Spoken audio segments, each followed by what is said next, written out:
ఈ రోజే శుక్రవారం.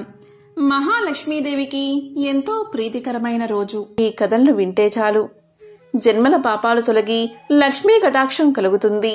మరి ఆ కథలేంటో ఇప్పుడు ఈ వీడియోలో తెలుసుకుందాం. పూర్వం ఒక గ్రామంలో ఒక బ్రాహ్మణ దంపతులు నివసిస్తూ ఉండేవారు. వారికి సంతానం లేకపోవడం వల్ల ఎంతో బాధగా ఉండేది. ఇక ఆ బ్రాహ్మణుడు ఒకరోజు సంతానం కోసం విష్ణుమూర్తి గురించి తపస్సు చేయడానికి అరణ్యాలకు వెళ్లిపోయాడు. అక్కడ అరణ్యంలో విష్ణుమూర్తి గురించి ఘోర తపస్సు చేయసాగాడు. ఆ ఘోర తపస్సు చూసి శ్రీ మహావిష్ణువు సంతోషించి ఆ బ్రాహ్మణుడి ఎదుట ప్రత్యక్షమయ్యాడు. అప్పుడు విష్ణుమూర్తి ఇలా పలికాడు, ఓ బ్రాహ్మణ శ్రేష్ఠుడా, ఏమి నీ కోరిక అని అడిగాడు. దానికి ఆ బ్రాహ్మణుడు ఎంతో సంతోషించి స్వామిని అనేక విధాలుగా స్తుతించి ఇలా పలికాడు, స్వామి, అసాధ్యమైన నీ దర్శనం నాకు కలిగింది.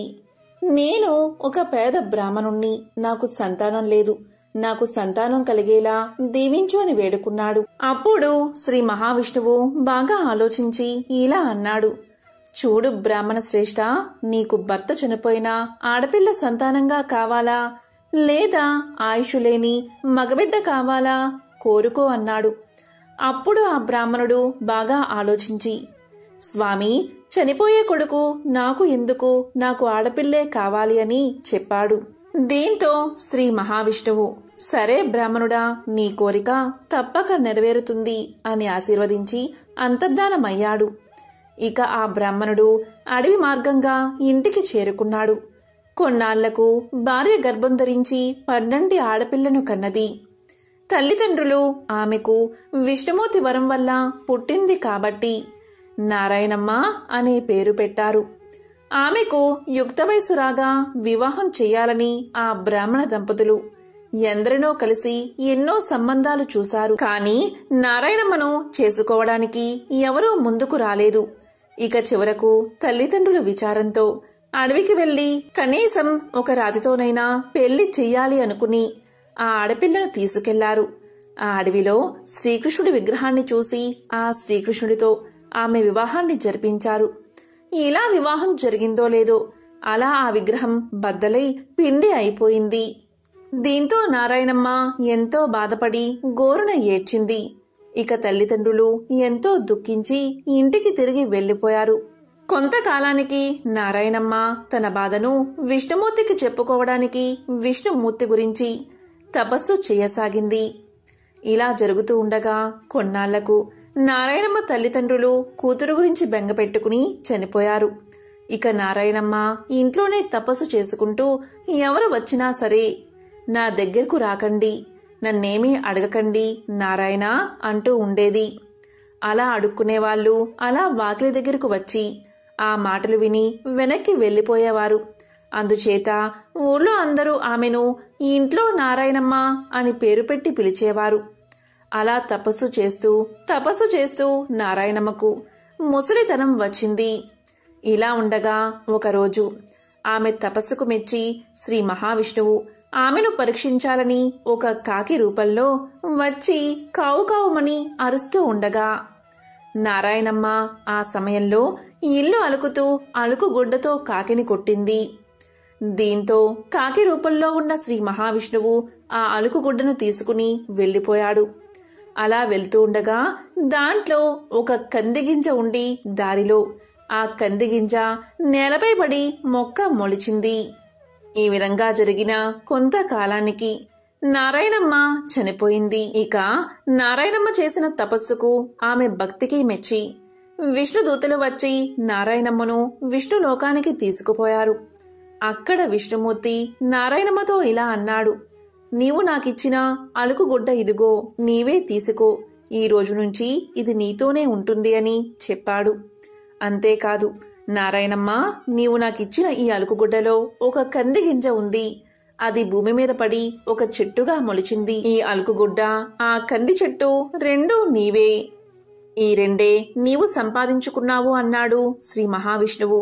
అప్పుడు నారాయణమ్మ ఇలా పలికింది, స్వామి, నేను నీ భక్తురాలను, నన్ను ఎందుకు ఇలా చేశావు అని అడగ్గా విష్ణుమూర్తి ఇలా పలికాడు, నీవు భక్తితో నన్ను పూజించావు. ఇది నిజమే.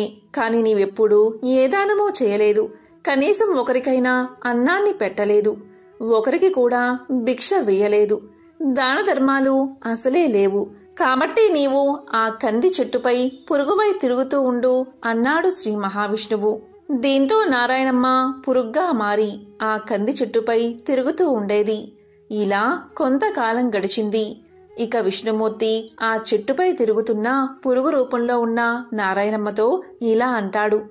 చూడు నారాయణమ్మ, నా భార్య లక్ష్మీదేవి చిలుకల ముగ్గుల నోము పడుతుంది.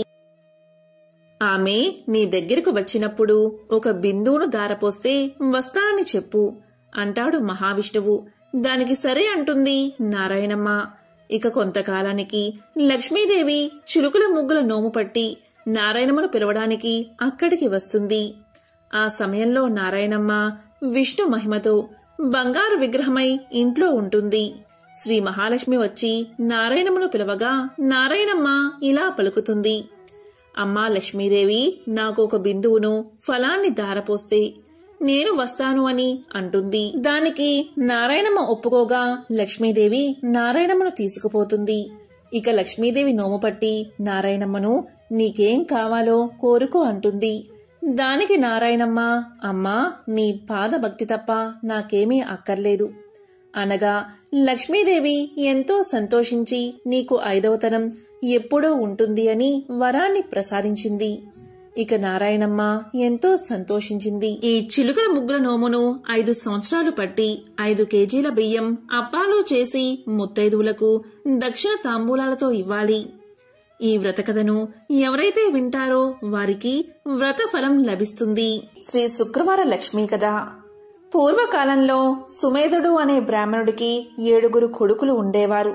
వారందరికీ వివాహాలు జరిగి భార్యలు కాపురాలకు రావడం వల్ల వేరింట కాపురాలు చేస్తూ ఉన్నారు. ఒకరోజు పొద్దుట శుక్రవారపు మహాలక్ష్మి లోక సంచారం చేస్తూ ఆ బ్రాహ్మణుడి కోడళ్ల ఇంటికి వెళ్ళింది. ఒక కోడలు పొద్దుటే పిల్లలకు భోజనం పెట్టి తాను కూడా తింటూ ఉంది. ఇది చూసి శ్రీ శుక్రవారపు మహాలక్ష్మి ఎంతో బాధపడింది. ఇంకొక కోడలు పాచి వాకిటిలో పేడ వేసుకుంటూ ఉంది. మరొక కోడలు పాత గుడ్డలను పెడుతూ ఉన్నది. మరొక కోడలు పాచి వాకిటిలో వడ్లు దంపుతూ ఉన్నది. మరొక కోడలు పాచి వాకిలి అందే పిల్లలకు తలంటి తాను కూడా తలంటుకుంటూ ఉంది. ఈ విధంగా 6 కోడళ్లు చేయడం చూసి శుక్రవారపు మహాలక్ష్మి వారి ఇళ్లకు వెళ్ళక పెద్ద కోడలు ఇంటికే వచ్చింది. పెద్ద కోడలు ఆ సమయంలో ఇల్లు అలుక్కుని వాకిట కల్లాపు చల్లి స్నానం చేసి పసుపు రాసుకుని బొట్టు పెట్టుకుని కట్టుకున్న బట్ట భర్తకు ఇచ్చి తాను తలుపు వెనుక కూర్చుని ఉన్నది. అక్కడగల శుభ్రతకు మెచ్చుకున్న శుక్రవారపు మహాలక్ష్మి అరుగు మీద కూర్చుని ఇలా పలికింది. అమ్మాయి, బయటకి ఒకసారి రావమ్మా అని పలికింది. దానికి పెద్ద కోడలు లోపల నుంచి ఇలా సమాధానం చెప్పింది. అమ్మా, నేను రావడానికి వీలులేదు. మేము చాలా పేదవారం. మాకు ఒకటే బట్ట ఉండడం వల్ల దానిని నా భర్తకు ఇచ్చి యాయావారానికి పంపాను. నా భర్త వచ్చే వరకు నేను ఇక్కడే కూర్చుంటాను అని సమాధానం చెప్పింది. అప్పుడు శుక్రవారపు మహాలక్ష్మి తన బట్టలో సగం ఆమెకు కట్టబెట్టి తనకు ఒక సోలెడు బియ్యం వార్చి పెట్టమని కోరింది. అందుకు పెద్ద కోడలు ఎంతో బాధపడి, అమ్మా, నా భర్త వచ్చే వరకు ఇంట బియ్యం ఉండవని సమాధానం చెప్పింది. అప్పుడు శుక్రవారపు మహాలక్ష్మి ఇలా పలికింది. అమ్మా, నీవు శుక్రవారపు మహాలక్ష్మి మా ఇంటికి వచ్చింది. ఆమెకు ఈ సరుకులు కావాలని వర్తకులకు చెప్పి కావలసినవి తెచ్చుకోమని చెప్పి ఆ బ్రాహ్మణ స్త్రీని పంపించింది. దాంతో పెద్ద కోడలు శుక్రవారపు మహాలక్ష్మి చెప్పిన ప్రకారం కోమటి ఇంటికి వెళ్లి తన ఇంటికి శుక్రవారపు మహాలక్ష్మి వచ్చిందని తెలిపి పప్పు, బియ్యం, మిగతా వంటకు కావలసిన పదార్థాలన్నీ ఇమ్మని కోరగా అతడు వాటన్నిటినీ ఇచ్చాడు. తరువాత పెద్ద కోడలు శుక్రవారపు మహాలక్ష్మి చెప్పిందని తెలుగువాణి దగ్గరకు వెళ్లి మా ఇంటికి శుక్రవారపు మహాలక్ష్మి వచ్చింది. ఆమెకు ఈ పదార్థాలు కావాలని తెలుగులవాణ్ణి కోరగా తెలుగులవాడు తెలగపిండిని నూనెను ఇచ్చాడు. ఆ తరువాత పెద్ద కోడలు కంచెల దగ్గరకు వెళ్లి, కంచెల దగ్గర శుక్రవారపు మహాలక్ష్మి మా ఇంటికి వచ్చింది. ఆమెకు ఈ పదార్థాలు కావాలని కోరగా కంచరి ఇంటి దగ్గర పాత్ర సామాగ్రిని ఇచ్చాడు. తర్వాత పెద్దగోడలు సాలివాని దగ్గరకు వెళ్లి, మా ఇంటికి శుక్రవారపు మహాలక్ష్మి వచ్చింది, ఆమెకు ఈ పదార్థాలు కావాలని కోరగా సాలివాడు మంచి మంచి బట్టలను పెద్ద కోడలకు అందజేశాడు. దాంతో పెద్ద కోడలు ఇంటికి వెళ్లి 4 పిండి వంటలతో అవకాయ పచ్చలతో శుక్రవారపు మహాలక్ష్మికి వడ్డించింది. అంతలో ఆమె భర్త ఎడమూట పెడమూటలతో సంతోషంగా ఇంటికి వచ్చాడు. ఆ రోజు అతనికి సంతృప్తికరంగా యాయావారం దొరికింది. అతనికి పెద్ద కోడలు భోజనం వడ్డించగా దాన్ని భోంచేసి ఇవి ఎక్కడ్నుంచి వచ్చాయి అని అడిగాడు. ఆమె తమ గృహానికి శుక్రవారపు మహాలక్ష్మి వచ్చిందని తెలియజేసింది. అంతలో శుక్రవారపు మహాలక్ష్మి తానింక వెళ్తాను అని చెప్పగా పెద్ద కోడలు, అమ్మా, ఈరోజు రాత్రి భోజనం చేసి వెళ్దూగాని అని కోరింది. దానికి శుక్రవారపు మహాలక్ష్మి అంగీకరించి రాత్రి భోజనమైన తర్వాత నేను వెళ్తాను అని చెప్పగా అప్పుడా బ్రాహ్మణ స్త్రీ, అమ్మా, ఇంత చీకట్లో ఎక్కడికి వెళ్తావు?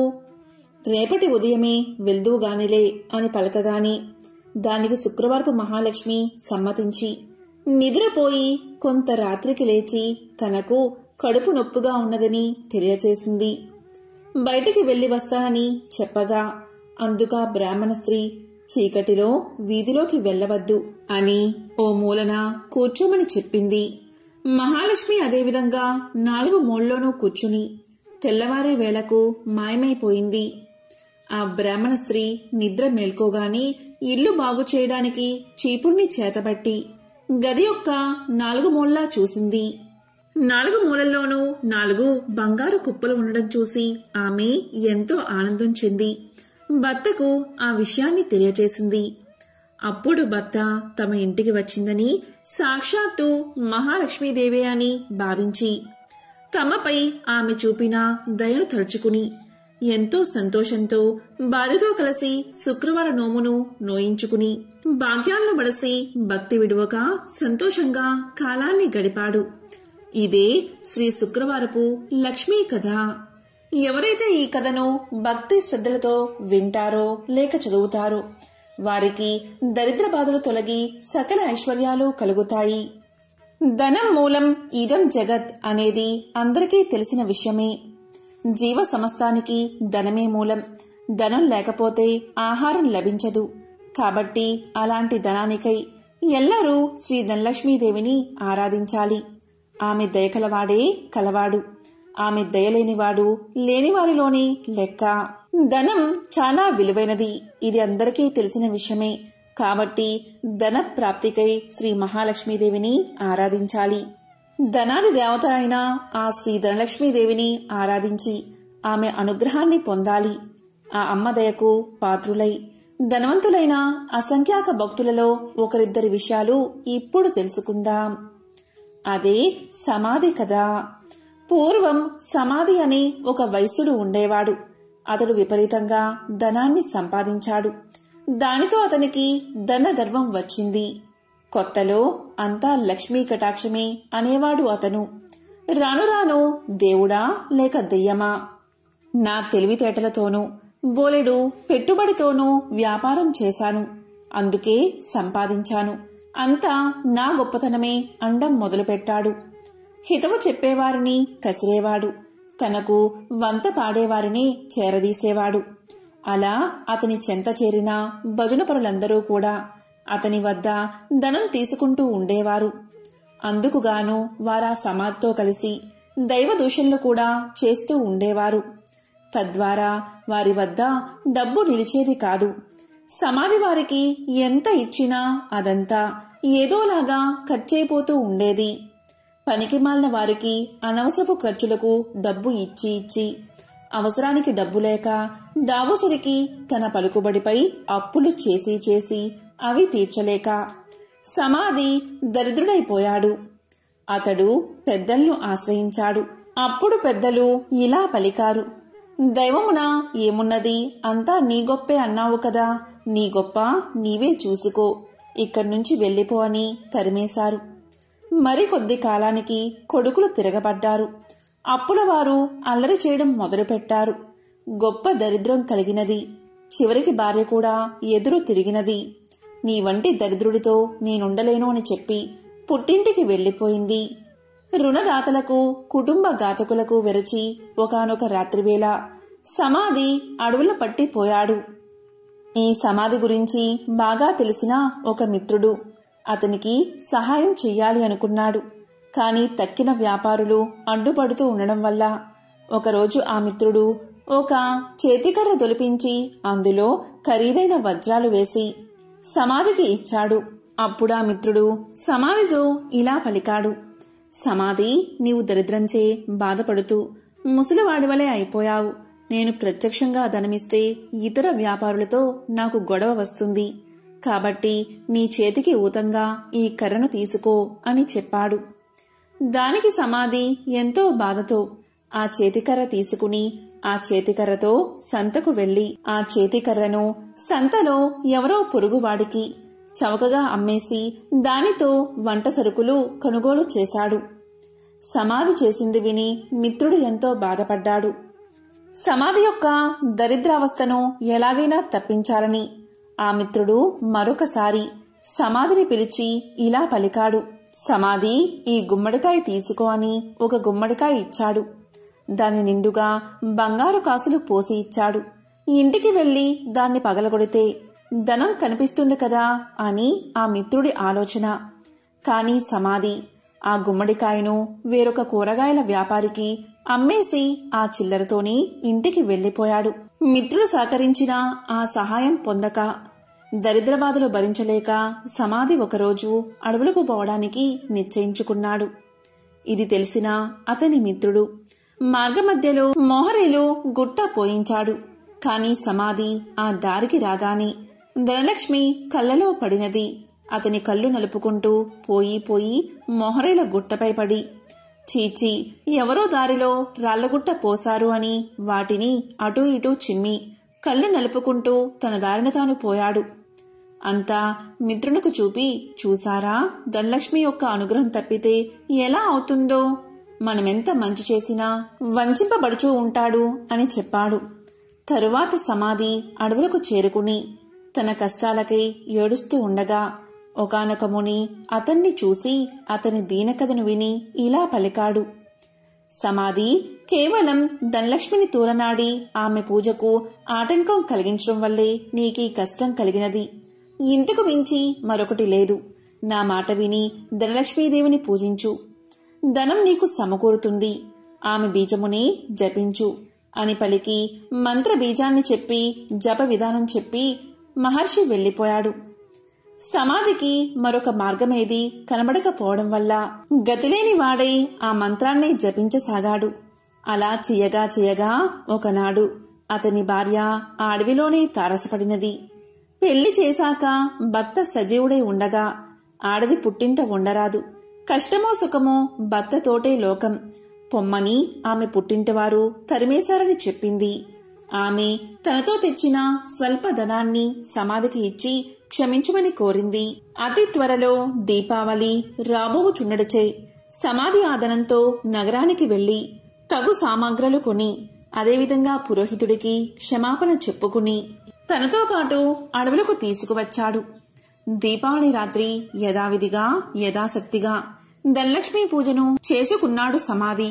దానితో సంతృప్తిగా శాంతించిన ధనలక్ష్మి సమాధిని అనుగ్రహించింది. దాంతో పురోహితుడు ఊరిలోనికి పోయి సమాధి ఉనికిని అతనిలోని మార్పును అందరికీ తెలియచేశాడు. సమాధి మిత్రుడు అలాగే విప్రుడు కూడా దీన్ని సమర్థించారు.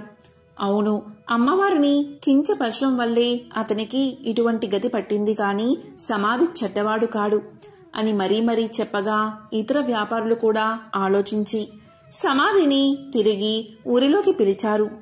మిత్రులు ఇచ్చిన పెట్టుబడితో సమాధి మరలా వ్యాపారాన్ని ప్రారంభించి నిత్యము ధనలక్ష్మీదేవిని పూజిస్తూ ఆ తల్లి అనుగ్రహం వల్ల అతని వ్యాపారం అభివృద్ధి చెందడం వల్ల తిరిగి కోటీశ్వరుడుగా మారి సకల సౌభాగ్యాలతో తులతూగుతూ ఉన్నాడు. కాబట్టి ఎవరైతే ప్రతి గురు శుక్రవార రోజుల్లోనూ అష్టమి, నవమి, దశమి, పౌర్ణమి తిథులయందు ఆ అమ్మవారిని పూజించి ఈ కథను వింటే ధనలక్ష్మీదేవి యొక్క అనుగ్రహానికి పాత్రులు అవుతారు. ఈ కథ విన్నా చదివినా సర్వశుభాలు చేకూరతాయి. ఇది ధనలక్ష్మీదేవి యొక్క కథ. త్రిలోక సంచారి అయిన నారద మునికి ప్రతిదీ తెలుసుకోవాలని ఆతృత ఉంటుంది. ఇది మనందరికీ తెలిసిన విషయమే. అదేవిధంగా నారదముని ఒకసారి ఆతృతగా లక్ష్మీదేవిని ఇలా అడుగుతాడు. అమ్మా లక్ష్మీదేవి, మీరెప్పుడూ కూడా విష్ణుమూర్తి పాదాలను ఎందుకు నొక్కుతారు అని అడుగుతాడు. దానికి లక్ష్మీదేవి ఇలా సమాధానం చెప్తుంది.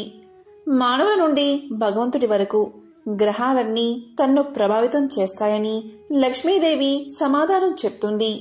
ఈ గ్రహాల చెడు ప్రభావం శ్రీహరి పాదాలను నొక్కడం ద్వారా ముగుస్తుంది. కాబట్టి ఆమె తన శ్రీహరి పాదాలను నొక్కుతుంది అని సమాధానం చెప్తుంది. ఒక మహిళ చేతిలో దేవతల సర్వోన్నతుడైన బృహస్పతి నివసిస్తాడు. రాక్షసుల గురువు శుక్రాచార్యుడు మనుషుల పాదాలలో నివాసముంటాడు. భార్య తన భర్త పాదాలను నొక్కినప్పుడు గ్రహాల యొక్క చెడు ప్రభావాలను నివారించడంతో పాటు సంపద కూడా వృద్ధి అవుతుందని లక్ష్మీదేవి విష్ణు పాదాలను నొక్కడానికి కారణమని ఆమె ఎంతో సులువుగా నారదుడికి సమాధానం చెప్తుంది. లక్ష్మీదేవి ఐశ్వర్యానికి దేవత, జ్యేష్ఠాదేవి దారిద్ర్య దేవత. ఒకసారి వీరిద్దరికీ ఒక చిన్న అనుమానం వచ్చింది. ఆ అనుమానం ఏంటి అంటే తమలో ఎవరు చాలా అందంగా ఉన్నారో అని. ఈ విషయమై వీరిద్దరూ వాదించుకుంటూ ఉండగా వారికి ఎదురుగా ఒక వ్యాపారి వస్తూ కనిపించాడు. ఇక వాదించడం ఆపేసి ఆ వ్యాపారిని అడిగి నిజం తెలుసుకోవాలి అనుకున్నారు అక్కా చెల్లెళ్ళు. అలా అనుకున్నదే తడువుగా జ్యేష్ఠాదేవి లక్ష్మీదేవిలు అతడి ముందుకు వెళ్లి నిల్చున్నారు. తామిద్దరం ఎవరమో కూడా అతడికి వివరించి చెప్పారు. ఐశ్వర్య దేవత లక్ష్మీదేవి, దారిద్ర్య దేవత జ్యేష్ఠాదేవి ఇద్దరూ ప్రత్యక్షమై కనిపించి అలా అడిగేసరికి ఆ వ్యాపారికి నోట మాట రాలేదు. ఇద్దరూ ఒకేసారి కనిపించినందుకు సంతోషించాలో లేక బాధపడాలో కూడా అతనికి అర్థం కాలేదు. విషయమంతా విన్నా ఆ వ్యాపారి భయంతో వణికిపోయాడు. ఇద్దరిలోనూ లక్ష్మీదేవే అందమైనదని అతనికి తెలుసు. అయితే నిజాన్ని చెబితే జ్యేష్ఠాదేవికి కోపం వస్తుంది. ఆమెకు కోపం వస్తే తనను ఇంకా పేదవాడిని చేస్తుందని తెలుసు. ఇక లక్ష్మీదేవి అందంగా లేదని చెబితే ఆమెకు కోపం వస్తుంది. ఆమెకు కోపం వస్తే తనకున్న ఈ మాత్రం సంపదను కూడా లేకుండా చేసేస్తుంది. ఏం చేసేది భగవంతుడా అంటూ తలపట్టుకున్నాడు. ఇంతలో ఆ వ్యాపారికి ఒక మెరుపులాంటి ఆలోచన వచ్చింది. ఏదైతే అది అయిందని మనసుకు సర్ది చెప్పుకున్న ఆ వ్యాపారి ఆ దేవతలిద్దరికీ నమస్కారం చేశాడు. వెంటనే ఆ వ్యాపారి ఇలా చెప్పాడు. అమ్మా, ఓ మహాలక్ష్మి, నువ్వు ఇంట్లోకి వస్తున్నప్పుడు నీ అంత అందమైన స్త్రీ భూలోకంలో కాని స్వర్గలోకంలో కాని ఎవరూ ఉండరు అని చెప్పాడు. అలాగే జ్యేష్ఠాదేవి వైపు చూసి, అమ్మా, ఓ జ్యేష్ఠాదేవి, నువ్వు ఇంటి నుంచి బయటకు వెళ్తుంటే నీ అందం సొగసు వర్ణించేందుకు మాటలు చాలవు. ఆ సమయంలో నీ అందాన్ని ఎవరితోనూ పోల్చలేమో అని సమాధానం చెప్పాడు. ఆ వ్యాపారి ఎవరి మనసులో నొప్పించని విధంగా చెప్పిన తీరు జ్యేష్ఠాదేవి లక్ష్మీదేవులను సంతృప్తిపరిచింది. అతడు ఇద్దరిని విజేతలుగా నిర్ణయించాడని వారిద్దరూ అర్థం చేసుకున్నారు. దాంతో ఇద్దరూ అతడి నిర్ణయానికి సంతోషపడుతూ అక్కడ్నుంచి మాయమయ్యారు. ఇక్కడ అర్థం చేసుకోవాల్సింది ఏంటి అంటే జ్యేష్ఠాదేవి లక్ష్మీదేవులు ఎవరికి వారు విజేతలమని అనుకుంటూ వెళ్లారే కాని నిజానికి నిజమైన విజేత ఆ వ్యాపారే. ఎందుకంటే అతడు ఐశ్వర్య దేవత అయిన లక్ష్మీదేవి అభిమానాన్ని పొందడమే కాదు, లక్ష్మీదేవి బద్ధ శత్రువైన జ్యేష్ఠాదేవిని సైతం సంతృప్తిపరిచాడు. కాబట్టి నిజమైన విజేత ఆ వ్యాపారే. లక్ష్మీదేవి అదృష్టానికి శుభానికి సంకేతం. అయితే జ్యేష్ఠాదేవి దరిద్రానికి సంకేతం. పురాణాల ప్రకారం లక్ష్మీదేవి జ్యేష్ఠాదేవులు ఎవరు ఎక్కడ ఉండాలి అనే విషయం గురించి చర్చలు మొదలవుతాయి. ఈ క్రమంలోనే లక్ష్మీదేవి వెళ్లి సముద్ర గర్భంలో దాక్కుంటుంది. సముద్ర గర్భం నుంచి తను బయటికి రావాలని జ్యేష్ఠాదేవి కోరడంతో తాను బయటకు వచ్చి ఏ ప్రదేశంలో కొలువై ఉండాలో తెలియచేస్తుంది. ఈ విధంగా సముద్ర గర్భం నుంచి బయటకు వచ్చిన లక్ష్మీదేవి తాను పసుపు కుంకుమల్లో కొలువై ఉంటానని చెప్తుంది. అందుకే ఏదైనా శుభకార్యాలలో పసుపు కుంకుమలకు అంత ప్రాధాన్యత ఇస్తాము. పెళ్లి పత్రికలకు కూడా పసుపు కుంకుమ రాయడం వల్ల సాక్షాత్తు లక్ష్మీదేవిని ఆహ్వానించినట్లు. ఇలా పసుపు కుంకుమ రాయడం వల్ల ఆ పెళ్లిలో ఎలాంటి ఆటంకాలు లేకుండా లక్ష్మీదేవి కృప నూతన వధూవరులపై ఉంటుందని భావిస్తారు. అందుకే వివాహ ఆహ్వాన పత్రికలకు పసుపు కుంకుమలు రాస్తారని పురాణాలు చెబుతున్నాయి. మనం లక్ష్మీదేవి చిత్రపటాన్ని చూసినప్పుడు ఆమెకు గుడ్లగూప వాహనంగా ఉండడాన్ని చూస్తూ ఉంటాం. లక్ష్మీదేవికి గుడ్లగూప ఎలా వాహనమైనది అనే ప్రశ్న మనల్ని పట్టి పీడుస్తుంది. దానికి సమాధానం ఇప్పుడు తెలుసుకుందాం. ఒకప్పుడు కౌశికుడు అని ఒక గొప్ప విష్ణుభక్తుడు ఉండేవాడు. అతడు గొప్ప సంగీత విద్వాంసుడు. సుమధురమైన తన గాన మాధుర్యంతో మహావిష్ణువుని ప్రసన్నం చేసుకున్నాడు. స్థూల శరీరాన్ని విడిచిన తర్వాత విష్ణు లోకాన్ని చేరుకున్నాడు. శ్రీహరి తన ప్రియభక్తుణ్ణి స్వాగతించి అతని గౌరవార్థం అంతరంగిక సంగీత సభ ఒకటి ఏర్పాటు చేశాడు. ఆ సభలో దేవర్షి నారదుడికి ప్రవేశం లభించలేదు. తుంబురుడికి సకల మర్యాదలతో స్వాగతం చెప్పారు. తనకు ప్రవేశం లేకపోవడం అటుంచి తన ప్రత్యర్థి అయిన తుంబురుడికి స్వాగత సత్కార్యాలు లభించడం చూసిన నారదుడు ఎంతో మండిపడ్డాడు. అయినా తమాయించుకుని లక్ష్మీదేవి మందిరంలోంచి లోనికి పోవడానికి ప్రయత్నం చేశాడు. అక్కడ కూడా లక్ష్మీదేవి యొక్క చెలికత్తెలు నారదుడికి అడ్డుపడ్డారు. దానితో ఎంతో కోపగించిన నారదుడు మహాలక్ష్మిని శపించాడు. అది తెలిసిన వెంటనే లక్ష్మీనారాయణులు నారదుని ముందు ప్రత్యక్షం అయ్యారు.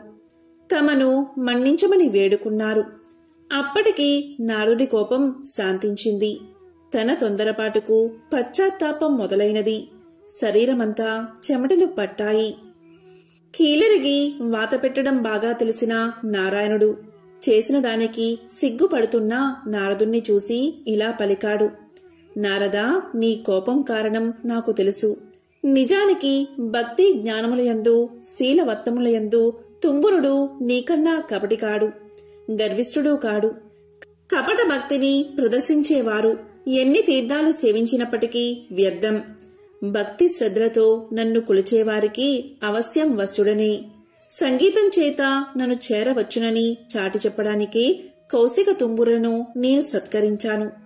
నీ శాపానికి ఏమీ బాధపడకు, లోకహితమే జరుగుతుంది, చింతించవద్దు అని చెప్పాడు నారాయణుడు. నారదునికి అప్పటికి జ్ఞానోదయమైనది. ఓ దేవదేవా, నా తప్పులను క్షమించు. అవివేకి వలె ప్రవర్తించాను, నన్ను కాపాడు. తుంబురా, కౌశికుల వలె సంగీతంలో మేటినైతే ఇంతటి విపరీతం జరిగి ఉండేది కాదు కదా అంటూ కట్టెలు తెంచుకుని ప్రవహిస్తున్న కన్నీటి వరద మధ్య నారదుడు నారాయణుడి పాదాల మీద పడ్డాడు. భక్తుని పశ్చాత్తాపం భగవంతుడి హృదయాన్ని కరిగించింది. తన దివ్య హస్తాలతో నారదుణ్ణి పైకి లేపాడు నారాయణుడు. ధైర్యాన్ని చెప్పాడు. సంగీతం నేర్చుకోవాలన్న కుతూహలం నిజంగా ఉంటే తాను చెప్పినట్లు చెయ్యమన్నాడు. ఉత్తరాన మానస సరోవరానికి అవతల ఒక పర్వత శిఖరముంది. దానిమీద ఒక దివాంతం ఉంది. ఆ ఉలూకాపతికి శుశ్రూష చేసి సంగీతంలో మేటివి కమ్మని దీవించాడు నారాయణుడు. దీంతో నారదుడు శ్రీమన్నారాయణుడికి కృతజ్ఞతలు ప్రకటిస్తూ చేతులు జోడించిన నారదుడు సెలవు పుచ్చుకున్నాడు. వెంటనే మనోవేగంతో మానస సరోవరం చేరుకున్నాడు. కమ్మని సంగీతం అస్పష్టంగా వినిపిస్తుంది. తెరలు తెరలుగా వస్తున్న ఆ గాన మాధుర్యాన్ని పట్టుకుని ఆవలగిరి శిఖరం చేరాడు నారదుడు. గంధర్వ, కిన్నెర, కింపురుష, అప్సరసాదులెందరో అక్కడ సంగీతాభ్యాసం చేస్తున్నారు. వారి మధ్య గురు పీఠం మీద దివ్యకాంతులతో ప్రకాశిస్తున్న గానబంధు నారదుణ్ణి చూడగానే వినయంతో ఆసనం దిగి ఎదురు వెళ్లాడు. ఆనందంగా ఆసనం చూపి కుశల ప్రశ్నలు వేశాడు. ఎందుకు వచ్చాడో కారణం చెప్పమని ప్రార్థించాడు. నారదుడు గానబంధు వినయానికి, సంగీత పాఠవానికి ఆశ్చర్యపోయాడు. తనకు తెలియని ఈ సంగీతవేత్త ఎవరని ఆలోచనలో పడ్డాడు. అతడు ఎవరైతేనేం, తనకు కావలసినది సంగీత విద్య. ఉలూకాపతికి నమస్కారం చేసి జపతపాదులకు సాధ్యం కాని శ్రీహరిని తుంబుర కౌశికులు గాన మాధుర్యంతో వశం చేసుకున్నారని, తనకు అలాంటి దివ్యగాన విద్యను ప్రసాదించమని వేడుకున్నాడు. గానబంధు అంటే ఉలూకాపతి. నారదుడి ఆంతర్యం గ్రహించి ముందు తానెవరో వివరించసాగాడు. ఓ నారద మహర్షి, నేను చెప్పేది శ్రద్ధగా వినండి. పూర్వం భువనేశుడు అనే రాజు ఉండేవాడు. అతడు చాలా జాలిగుండె కలవాడు, ధర్మవర్తనుడు. సంప్రదాయానుసారం ధర్మకార్యాలన్నీ క్రమం తప్పకుండా నిర్వహించేవాడు. అటువంటి ఉత్తమ పాలకుడు సంగీతాన్ని మాత్రం నిషేధించాడు. ఎవరైనా గానాలాపన చేస్తే మరణశిక్ష విధించమని మంత్రులకు తెలియచేశాడు. భగవంతుణ్ణి కూడా భక్తి గీతాలతో స్తుతించకూడదని చాటింపు వేయించాడు. ఒకరోజు హరిమిత్రుడు అనే భక్తుడు రాజు ఆజ్ఞను మర్చిపోయి భగవంతుణ్ణి కీర్తిస్తూ గానం చేశాడు. ఆ గాన మాధుర్యంలో మునిగిపోయిన ప్రజలు కూడా పాడకూడదు అన్న విషయాన్ని మర్చిపోయారు. వెంటనే రాజభటులు వచ్చారు. హరిమిత్రుణ్ణి రాజు ముందు నిలబెట్టారు. రాజు ఆలోచించాడు. పాడినవాడు బ్రాహ్మణుడు. బ్రహ్మహత్య మహాపాపం, మరణశిక్షతో సమానమైనది రాజ్య బహిష్కరణ. ఇలా ఆలోచించి హరిమిత్రుడి సంపదనంతా స్వాధీనం చేసుకుని రాజ్యం నుంచి వెళ్లగొట్టాడు రాజు. కాలచక్రం తిరగడం మానదు కదా. కొంతకాలానికి రాజు మరణించాడు. పుట్టిన ప్రతి ప్రాణి గిట్టక తప్పదు. అలాగే గిట్టిన ప్రాణి కూడా పుట్టక తప్పదు. నరుడిగా మరణించిన రాజు గుడ్లగోపగా జన్మించాడు. దివాంద జన్మ కాబట్టి రాత్రులందే ఆహారం సంపాదించుకోవాలి. తిండి ఒక సమస్యగా తయారైనది. పురాకృత దోష ఫలితం కాబోలు. ఒకసారి 4 రోజులైనా ఆహారం దొరకలేదు. ఆకలి దుర్లభమైపోయినది. చివరికి మరణాన్ని ఆహ్వానించాడు. అతడు పూర్వజన్మలో చేసుకున్న సుకృతం వల్ల మరణదేవత యమధర్మరాజు వచ్చి ఎదురుగా నిలబడ్డాడు. ప్రాణం తీయకుండా ఎదురుగా నిలబడ్డ యముణ్ణి చూసి, ధర్మరాజా, ఎందుకు ఈ విధంగా నన్ను బాధపెడుతున్నావు? నేను గత జన్మలో రాజుగా ప్రజలపై ఎంతవరకు దయాదాక్షిణ్యాలు చూపించాలో అంతవరకు చూపించాను. నీవెందుకు నాపై దయచూపవు అన్నాడు భువనేశుడు. దివాంద స్థితికి యమధర్మరాజు ఎంతో జాలిపడ్డాడు. తాను చేసిన తప్పేమిటో తెలియకుండా ఎవరైనా శిక్ష అనుభవించడం ధర్మం కాదు కదా. తెలిసినప్పుడే కదా పశ్చాత్తాపం కలిగేది. అలా ఆలోచించి అసలు విషయం చెప్పాడు యమధర్మరాజు. దివాందమా, నీవు రాజుగా ఉన్నప్పుడు అనేక సత్కార్యాలు చేసిన మాట నిజమే. కాని పరమాత్ముణ్ణి వేద మంత్రాలతో మాత్రమే స్తుతించాలని శాసించడం నీ మూర్ఖత్వం. పరమ పావనమైన సంగీతంతో హరికీర్తన చేసిన హరిమిత్రుణ్ణి శిక్షించిన పాపం తక్కువైంది కాదు కదా. ఆ పాప ఫలితం కొండంతై నీకు లభించిన పుణ్యఫలానికి మించిపోయింది. అదే నేడు నిన్ను పట్టి పీడిస్తుంది. విష్ణు భక్తులకు చేసిన కీడు నీకీ అవస్థ తెచ్చిపెట్టింది. దీని నుంచి బయటపడ్డం ఎవరికీ సాధ్యం కాదు. సమవర్తి చెప్పింది విన్నాక, అంటే యముడు చెప్పింది విన్నాక గాని దివాందానికి తాను చేసిన తప్పేమిటో అర్థం కాలేదు. ఏ మార్గంలో అయినా భగవంతుణ్ణి స్తుతించవచ్చు అనే జ్ఞానం కలిగింది. చేసిన తప్పుకు క్షమించి ఎలా అయినా బయటపడే మార్గం చూపించమని ధర్మదేవత పాదాల మీద పడ్డాడు. దీంతో యముడి హృదయం కూడా ద్రవించింది. ఉలూకరాజా, చేసిన తప్పుకు శిక్ష అనుభవించక తప్పదు. దేనికి మించిన శిక్ష అనుభవించినచో శిక్షాకాలం తగ్గుతుంది. అంగీకరిస్తే ఆ గుహలోనికి రా. అందులో నీ గత జన్మ దేహముంది. అందుండి రోజుకు కొంత మాంసాన్ని చీల్చుకుని భక్షించు. అది పూర్తయిన తర్వాత నీకు శుభం కలుగుతుంది అని దీవించి వెళ్లిపోయాడు. ఓ మహర్షి, ఆ దురదృష్టవంతుణ్ణి నేనే. ఆ తరువాత నేనొక రోజున నా శవం వద్ద కూర్చుని ఉండగా దివ్య తేజస్వి అయిన ఒక బ్రాహ్మణుడు రథంలో పోతూ నా ముందున్న శవాన్ని చూసి రథాన్ని ఆపాడు. దగ్గరకొచ్చి చూసి, ఇది భువనేశ్వరి కాయం వలె ఉన్నది. ఇది ఇక్కడెలా పడి ఉన్నది? దీన్ని ఈ పక్షి తినడమేమిటి అంటూ ఆశ్చర్యాన్ని ప్రకటించాడు. అప్పటికి నేను ఆ విప్రుణ్ణి గుర్తించాను. అతడు నా చేత బహిష్కరించబడిన హరిమిత్రుడు. వెంటనే అతని పాదాలపై పడి ప్రార్థించాను. తప్పుకు క్షమించమని అడిగాను. దుఃఖాశ్రువులు నేల రాలుతూ ఉండగా యమధర్మరాజు తెలియచేసిన విషయమంతా వివరించాను. హరిమిత్రుడు అది విని చలించిపోయాడు. తన అంతరంగ భావమునకు అనుగుణంగా ఇలా పలికాడు. నీ బాధలు చూస్తుంటే నాకెంతో విచారం కలిగింది. నీవు నా ఎడల చూపిన కాఠిన్యం నేను ఆ రోజునే మర్చిపోయాను. నీవు అనుభవించిన బాధ ఇక చాలు. ఈ క్షణం నుంచి నీకు బాధన్నది లేకుండా ఉండుగాక. గొప్ప సంగీత విద్వాంసుడివై లోకంలో ఉత్తమ సంగీత విద్యను బోధిస్తావు కాక అంటూ అతడు నా కృతజ్ఞతను స్వీకరించి వైకుంఠానికి వెళ్లిపోయాడు. అతని దీవెనలు ఫలించి నేను ఇలా ఉన్నాను అంటూ గానబంధు తన కథంతా వివరించాడు. ఆ తరువాత నారదుడు గానబంధు విద్వాంసుని శిష్యుడయ్యాడు. తొలి రోజుని సంగీతం ఎలా నేర్చుకోవాలో అనే విషయం మీద పాఠం చెప్పాడు. సంగీతం ఒక దివ్య కళ అన్నాడు. తపంతో కాని తామసంతో కాని అది పట్టుబడదు అన్నాడు. కళ కోసం జీవితాన్ని అర్పించాలి అన్నాడు. కష్టపడి నిరంతరం సాధన చేస్తే ఎవరైనా అపురూపమైన ఈ కళలో ఆధిక్యం సాధించవచ్చు అన్నాడు. గౌరవభావం మొహంలో ఉట్టిపడుతూ ఉండగా వినయంగా తలవంచుకుని ఆలకించాడు నారదుడు. ఆ సాధన అలా 1000 ఏళ్లు గడిచాయి. కఠోరమైన దీక్షతో నారదుడు 3 లక్షల రాగాలలో మంచి ప్రావీణ్యం గడించాడు. సహపాఠులంతా పొగిడేస్తుంటే సంగీతంలో ఇక తనకు తిరుగులేదనే గర్వంతో ఉబ్బిపోయాడు. అమిత ఆనందంతో గురువును చేరి కృతజ్ఞతలు చెల్లించాడు. గురుదక్షిణ చెల్లిస్తాను, ఏమి కావాలో సెలవివ్వమన్నాడు. ఎంతటి కోరికైనా సంశయించవద్దు అన్నాడు. శిష్యుడి పలుకులు విన్న ఆ గురువు ఎంతగానో సంతోషించాడు. ఓ మహర్షి, దేవర్షులైన మిమ్మల్ని నేనేమి కోరగలను? దివాందమునకు కావలసిన అవసరాలు ఏముంటాయి? శిష్యుడివి అయినందున ఏదో ఒకటి కోరుకోక తప్పదు.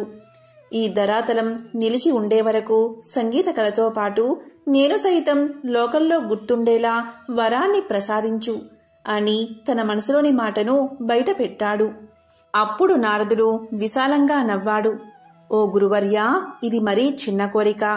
ఈ చిరు కోరిక మీకున్న సంగీత పాండిత్యం తీర్చగలదు. శిష్య ప్రశిష్య కోటి వలన భూతలమున సంగీత కళ నిలిచి ఉన్నంత వరకు మీ కీర్తికి అంతులేదు. మీరు చేసిన ఈ మహోపకారానికి గురు దక్షిణిగా లక్ష్మీనారాయణల కటాక్షం, వారి సేవా భాగ్యాన్ని, శాశ్వత సన్నిధానమును ప్రసాదిస్తున్నాను. ప్రళయం సంభవించిన వేళ శ్రీ మహావిష్ణువునకు గరుత్ మంతుని వలె శ్రీ మహాలక్ష్మికి నీవు వాహనమై తరింతువుగాక అంటూ శిష్యుడికి కానుకను దేవర్షిగా వరాన్ని సమర్పించి సెలవు తీసుకున్నాడు నారదుడు. ఈ విధంగా గానబంధు అనే గుడ్లగూప లక్ష్మీదేవికి వాహనంగా మారింది. ఎంతో విశేషమైన లక్ష్మీ పంచమి రోజు ఏమీ చేయకపోయినా సరే ఓం లక్ష్మీ కమల వాసిన్యే స్వాహ అనే మంత్రాన్ని పఠించడం వల్ల సకల సంపదలు కలుగుతాయి. ఎంతో పవిత్రమైన విశేషమైన ఈ రోజు ఈ కథలను విన్నా, చదివినా, చెప్పినా, వినిపించినా జన్మల పాపాలు తొలగి 1,000,000 జన్మల పుణ్యం వస్తుంది. సకల శుభాలు కలుగుతాయి. ఓం శ్రీ మహాలక్ష్మియే నమః. ఓం శ్రీ మాత్రే నమః. ఓం నమః శివాయ. ఓం నమో నారాయణాయ.